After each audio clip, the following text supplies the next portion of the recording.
And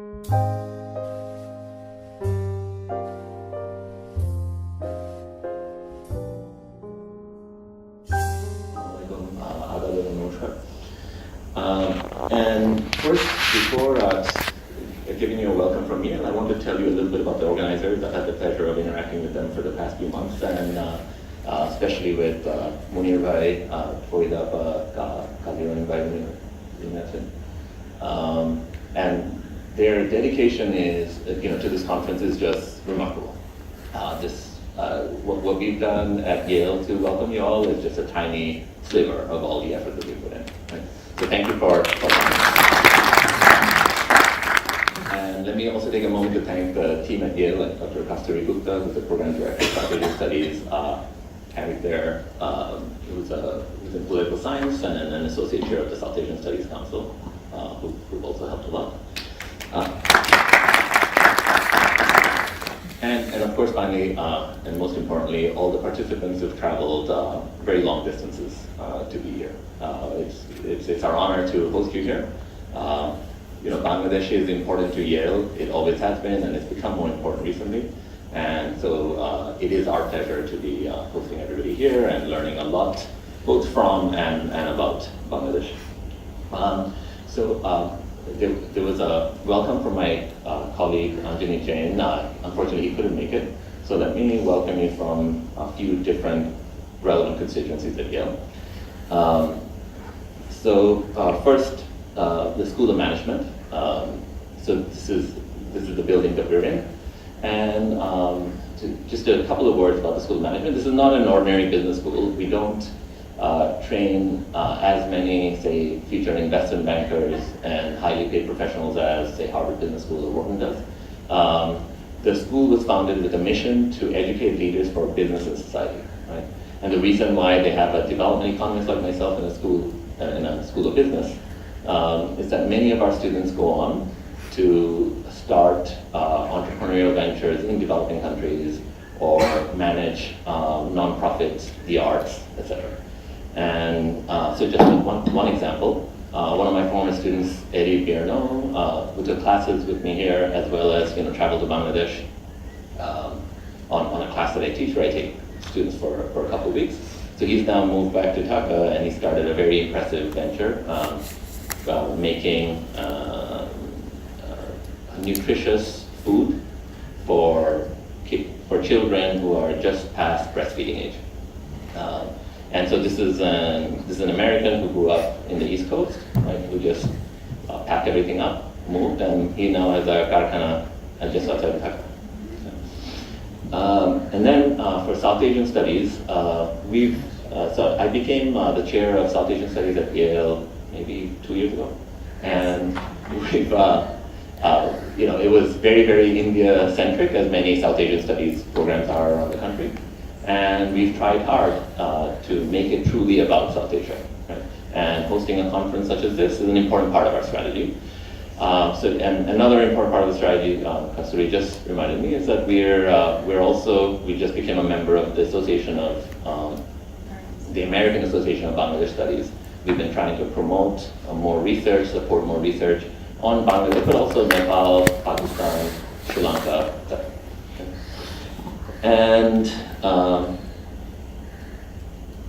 And then finally, the MacMillan Center. Maybe not finally, I should also say something from economics. The MacMillan Center has also been a really big supporter of Bangladesh work. So, for example, there's a very large research program on Rohingya refugees that is being funded and also logistically supported by the MacMillan Center. We've started collecting representative data from the very large influx of the Rohingya population that we've recently experienced, but also data from the host communities to track what types of spillover effects this large influx has on the rest of the population. Because ultimately what happens to this refugee population, I suspect, will turn on local politics, and we need to pay careful attention to how people who have been welcoming, right, remembering that we were also refugees once, how the local politics is turning. And there are, right now we've been focused on just feeding and providing shelter to about 900,000 people, as we should be. We really are focused on the humanitarian side of things. But this is not a situation that can continue indefinitely. It takes about $22 million a month just to feed the group of people who've arrived. And currently they don't have any, for example, labor rights, and you can't just have 1 million people sitting around and not doing anything. So there are really important things to figure out, and it will require multidisciplinary approach. We need expertise from many different disciplines in order to properly address the concerns that are being raised now. And I know that we'll get a chance to talk about these issues here. So thank you for engaging on important issues like that. And finally, in economics, Yale has had a very long history of engagement with Bangladesh. My late colleague, Gustav Branis, who maybe many of you know, I remember when I first moved to Yale probably about 13, 14 years ago. So he used to call me into his office and chat about his time with the precursor to BIDS. Right? During Pakistan Amule, he used to spend PIDS at that time, right? He used to spend a lot of time there. And ever since, so for example, my colleague Mark Rosenzweig, who's in a different building down the street, so he's responsible for one of the longest running panel data sets that's been collected in Bangladesh, where they've been tracking the same group of people originating from a small set of villages, but with now spread throughout the country. They've been tracking them for over 20 years. Right? And that has resulted in very rigorous work, research on Bangladesh that the world has learned from. As an example, that has allowed them to track what the long-term consequences of exposure to arsenic poisoned water is, right? And what the productive effects of the country are. So that's just one simple example of all the impressive work that's been done on the basis of very rigorous research and sustained engagement with Bangladesh. So finally, let me just say, there's a lot to, it's important for us to engage with Bangladesh. There's a lot for us to learn, not just for the progress of our country, but for development writ large. So we have very impressive social indicators, very impressive economic progress over the last 15, 20 years. But of course, very important challenges remain. And this will require, again, multidisciplinary engagement. So we see our institutions have not really kept pace with the economic progress that we've experienced. We see very heavy-handed responses of the government to student protests over something as basic as road safety. Right? The garment sector has been in some ways a beacon for the world. This is a sector that did not exist virtually in 1979, and now accounts for about 90% of our exports. It's experienced, about 17% a year in growth for over a 30-year period. That's just remarkable. But at the same time, there are important concerns about factory safety and about worker rights that remain. So I worked on the garment sector in Bangladesh, and in that work, engaging with people who are working in the private sector, tell me that if there's another disaster of the scale of Rana Plaza that captures the international media's attention, then we're done. And so these are sort of existential risks for a very large sector of the economy. Right? So it requires us to keep engaged, keep scholarship up, and for that I thank all of you for being here and for all of the work that you do. So I hope to get to know many of you over the next couple of days. It's nice to see some familiar faces like Atil Pai, Reshma, one of the very impressive young economists of Bangladeshi origin. Oh, and I should say only one issue that I take with the introduction is a Bangladeshi economist, not a Bangladeshi American. Finally, let me just apologize for one quick thing. So I just got here at 2 a.m. last night. I was lecturing for the last 3 weeks in Australia and New Zealand. And so I am severely jet lagged. I have my 2 children plus an elderly parent who tagged along on this trip. And so I'll be in and out a little bit. I won't be able to come to all of the sessions. And my entire years of teaching is actually condensed into a 6-week period, which is starting on Monday. So I'll be in the building. My office is upstairs, so I hope I'll get to see many of you and say thanks in person. Okay. Thank you and welcome.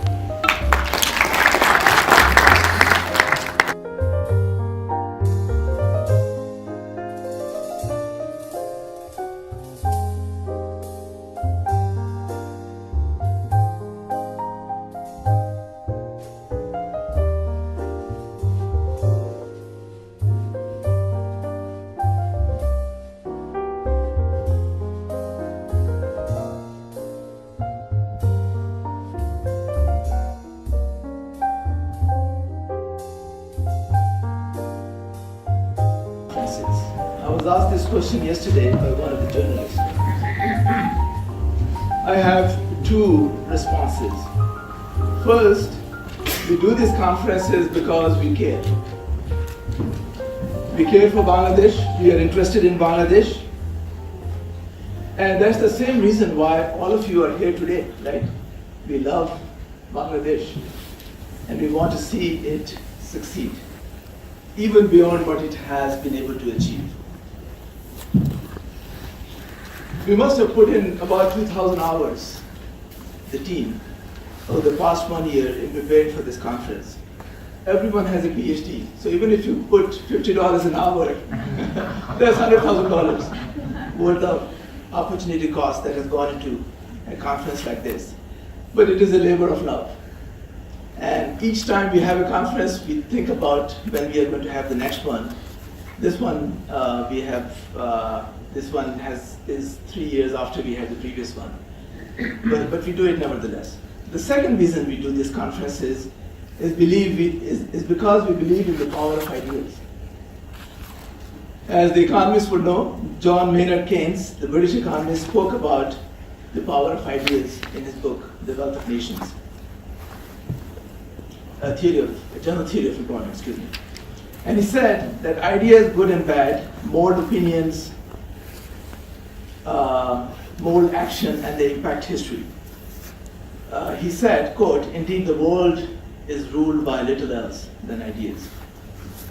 So we want to bring people together, create a space where the researchers and the experts and the developer leaders on the ground can exchange ideas, can exchange their research, and they can find solutions to the problems. Sociologists have a name for these problems. They call it wicked problems. Poverty, climate change, refugee crises. These are complex issues, and they take a multidisciplinary approach to find solutions. So yes, development is a problem that the economists address, but this is much more than what the economists can handle. And that is what BDI is all about. So one of our goals is to disseminate these ideas as broadly as we can. The media is here today. Dr. Rahman was pointing out that the Daily Star has covered it. We have Voice of America here today. We have BBC. We have Prairie and other media. We also produce books. You're going to hear from us if you are an author or a panelist.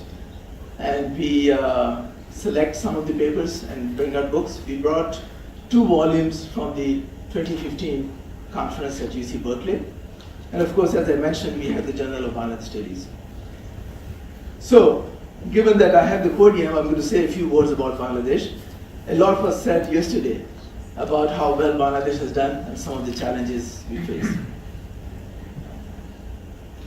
As you know, Bangladesh is a relatively young nation, less than 50 years old. The nation has emerged from the shadows of abject poverty and famines to a nation where rapid and sustained economic growth has benefited a broad swath of the society, moving tens of millions of people out of extreme poverty to the middle class over the past 20 years. No, we have not replicated what China was able to achieve in its early years, but we have done sufficiently well that people have started calling it the Bangladeshi miracle. This performance has definitely proved Mr. Henry Kissinger and other naysayers wrong, and brought joy to those who believed in this young nation back 48 years ago. The case for Bangladesh is strong. In this conference, we will be discussing the challenges and threats Bangladesh faces, both internally and externally. But my plea would be that we remain optimistic. Why? Because the people of Bangladesh have demonstrated time and again an ability to work hard, to be resilient in the face of numerous threats and challenges, including natural disasters. So, what is the secret behind Bangladesh's success? It is the people of Bangladesh, and of course the leadership, both in the state and non-state. Over the past 48 years, Bangladeshis have demonstrated incredible resilience, grit, courage, ambition, and the love for their country. They have overcome a brutal civil war, mass exodus, as well as natural disasters and a great many other challenges. Yet we remain a hopeful and optimistic people. There is much to celebrate about a nation of 165 million people, where nearly 50% of the population is under the age of 24. It is a young nation. In recent years, the GDP growth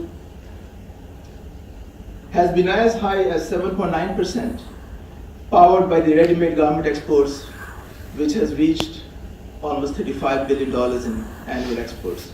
It's pushed the economy up from the LDC status to the lower middle income status. Extreme poverty below $2 a day has been reduced from 44% in 1991 to under 10% in 2018. However, as we celebrate the success of Bangladesh, we should also ask some difficult questions, some tough questions that need to be addressed. And some of these questions came up yesterday. I'm going to give you my top 5 questions. And as scholars and as citizens, you should not feel shy about asking questions, difficult questions. Number 1, why are the foreign businesses staying away from Bangladesh? What can we do to attract a more decent level of foreign direct investment? The FDI, foreign direct investment, has increased to about $3 billion, but pales in comparison to what Vietnam and other nations with, I would say, less potential have been able to do. There's some issue here. We need to address it. Number 2, what can we do to reduce corruption? This was addressed yesterday a little bit. As some of you know, that Transparency International has an index of corruption, and the more corrupt nation is, the higher the ranking is. So Bangladesh was 143 in 2017 and 149 in 2018, an increase of 6. So Bangladesh is being deemed even more corrupt than in the past, even as we are developing. Every economist and every political science person will tell you that corruption is corrosive to development. It undermines the rule of law and makes the playing field less even. It destroys morale and perpetuates inequities in wealth and income distribution. Professor Mushfiq Rahman pointed out that the income and the wealth inequities in Bangladesh has been rising at a rapid rate, one of the highest in the world. You cannot build a society and an economy based on corruption at this level. We need to do better. Number 3, what policies can we adopt to achieve what Professor Yunus calls a zero poverty society? Despite lifting millions of people out of extreme poverty, we still have more than 10 million people in the stage of extreme deprivation. We must not leave them behind as we march out of the LDC camp into the camp of the middle income nations. We must build a strong safety net so that all Bangladeshis share in the prosperity of this nation. I hope you would agree with me that this next question is not political or partisan.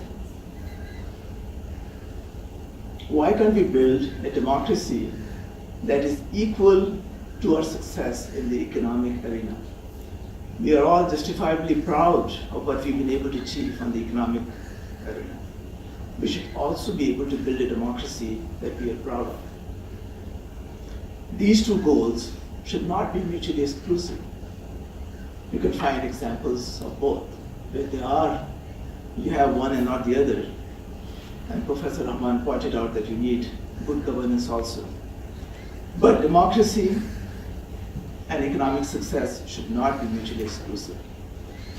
A democracy that works for all means that we are working together as a nation.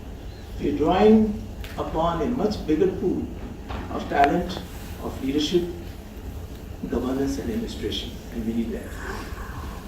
Last, and some people might think this is frivolous, but I'll ask the question anyway, why is that a nation of 165 million people cannot win a medal in the Olympics? Surely we have many talented athletes who are perfectly capable of winning medals, so that the Bangladesh flag is raised and the national anthem is sung in front of the world, making the nation proud. The success of our cricket team shows the significance of success at the national and international level in bringing the nation together and developing its psyche and self-confidence and self-esteem. These are essential ingredients for development, in my view. I hope some of the panelists and authors in this conference for the next 2 days will address some of these questions and the answers. I want to thank all of the participants for being here today.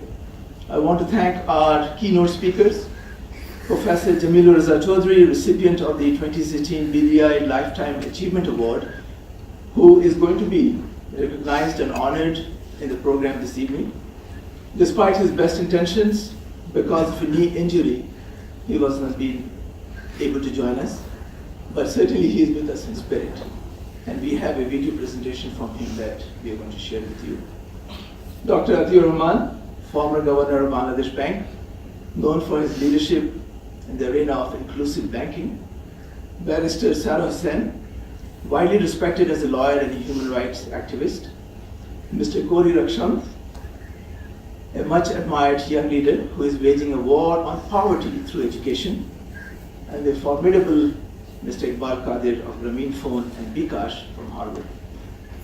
All of them are here with us. Please give them a round of applause. Before I take my seat, I want to recognize and thank the sponsors for their generous support. As a non-profit, non-partisan research organization, Bangladesh Development Initiative depends on enlightened individuals and businesses for support. In particular, I want to mention the following sponsors who have generously supported us in this conference: BRAC Bank, IFIC Bank, Citibank, Mutual Trust Bank, Standard Bank, Dhaka Bank, Dr. Saiful Islam of Los Angeles, Dr. Sitara Khan Foundation of San Francisco, the Summit Group, the MGH Group, and ULab. Please give them a round of applause. There is no more formal recognition of these awards, of these contributions at the banquet tonight, but let me just say that we are very grateful for your generosity, and this conference would not have happened without your support. We are profoundly grateful to the leaders of the MacMillan Center and the School of Management at Yale. Without their welcoming support, we could not be on this campus today. I would like to thank especially Professor Mushfiq Mobarak,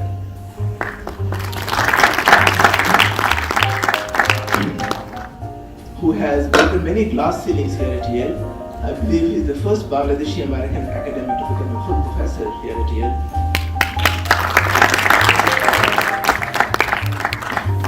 As you debate, discuss, and learn, please don't forget to enjoy and make new friends.